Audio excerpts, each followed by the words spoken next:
Winner of the Palme d'Or at the Cannes Film Festival and already heralded as one of the best films of 2007, despite its lack of an Oscar nomination for Best Foreign Film, Christian Mungiu's 4 months, 3 weeks, and 2 days is a harrowing commentary on both abortion and communist Romania in the late 1980s. The film tells the story of Otilia, a young Romanian woman whose roommate, Gabita, is trying to get a long-term abortion in a country where abortions are outlawed. Forced to undergo treatment from a seedy and even repulsive black market doctor, Gabita must wait in a hotel room as Otilia tries to come up with the money to pay the doctor. Interestingly, rather than being told from Gabita's point of view, the film follows Otilia for the next 24 hours, as we, as viewers, are invited to share in her rather grueling experiences.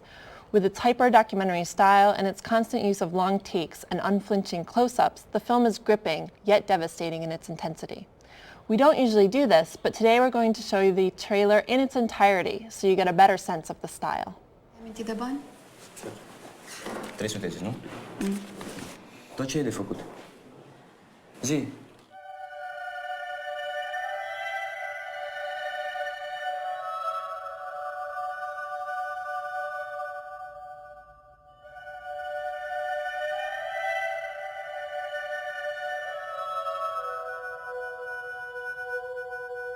Mă scuzați, domnul Bebe?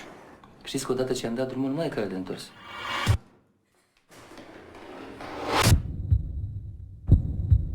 Știți că e de pușcărie ce facem noi aici?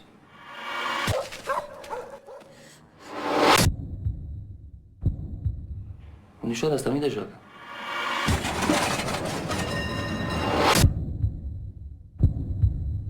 Da, vă rog eu frumos să mă ajutați. Păi ce pula mea, mă? Tu crezi că mă prostești pe mine ca pe ultimul fraier?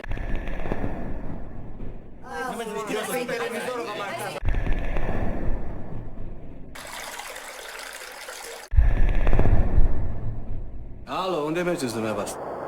Și se rezolvă altfel. Stai tu liniștită că o să fie totul bine. Uite-ți atunci numărul.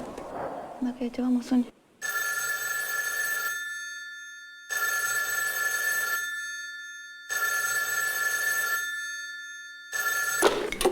Păi, mi-e rău. Nu pot să cred ce se întâmplă.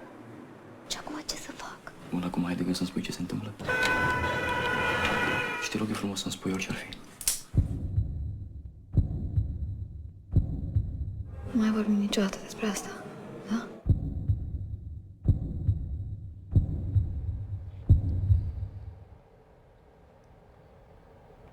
Well, you get some of the style from the trailer anyway. It's pretty highly edited, and the movie has a lot of long takes, so you don't get a sense of that, but at least you get a sense of the compositions and the milieu.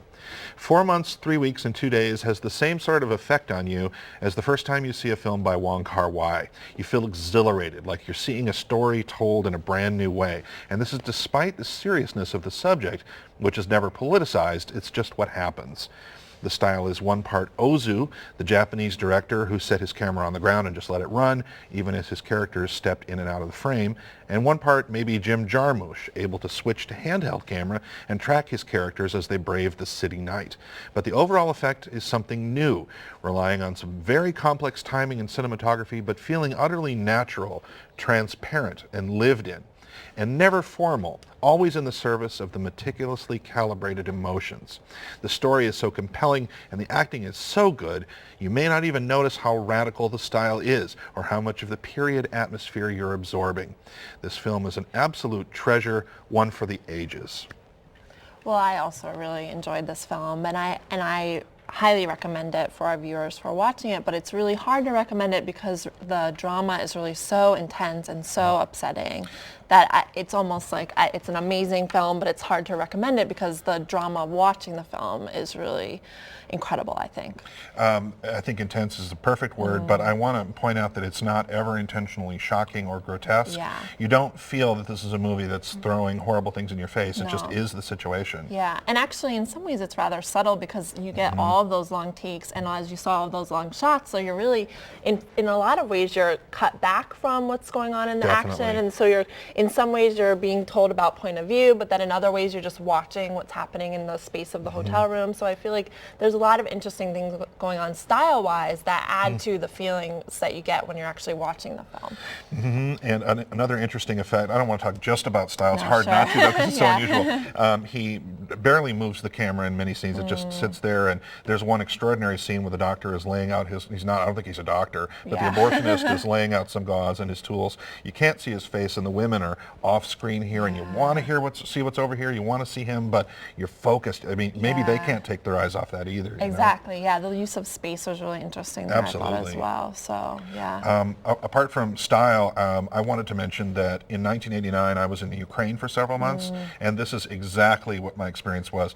Everything is under repair, paint is peeling, the cars are breaking down, the utter scarcity, you can't get anything. Yeah, I also thought this was a really interesting commentary, as I was talking about before, that I think one of the interesting things about the film is the way in which the abortion narrative is contrasted or combined with the narrative of what it is to be in communist Romania in Yeah, 1987. you couldn't separate it out. It would be Yeah. impossible to tell this story in this way without And I think that the power of this film is how it approaches that issue of what it would be like to be in communist Romania. And the context, of course, is this abortion narrative, but I think in a lot of ways it really represents the complexity of class difference, the complexity of educational differences, and of course the scarcity of what it is to be living under communism. So I thought that was really powerful as well.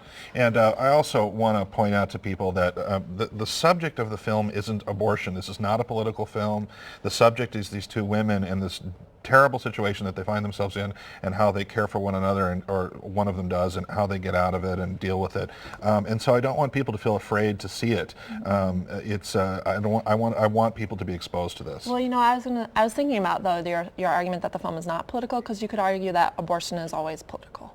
Yeah. And you know, control over women's bodies is always political. So in that way, I think it is a political film for me, but it isn't political in that I don't think the movie's message is pro or anti-abortion. I think the movie's message is, here is our representation of what it would feel like in 1987 if you're in Romania and trying to get an illegal abortion, and this is the experience that, you know, you might quite horribly have. And someone did. It's a true story. I mean, it's Yeah. taken, his screenplay was based on something that he heard from discussions. And he said that, I heard him in an interview on NPR say that while he was making the film, people on the crew told him, this was my experience, or this happened to my friend. And, I'm curious to see. I think I know. Well, I definitely say see it again. I think it is an incredible film, certainly, again, one of the best films of the year, and I highly recommend seeing it, but just be prepared that it is going to be quite upsetting to watch. And I have absolutely say see it. I actually had to remake my top 10 for the year to get this in there. And I'm going to see it again, but I think it actually may end up being among my favorite films. It's that good. So I'm sure we could go on talking about this movie for an hour, but we'll let you go. Come back next week, and we'll have another movie to discuss, and we'll tell you whether you should see it or skip it.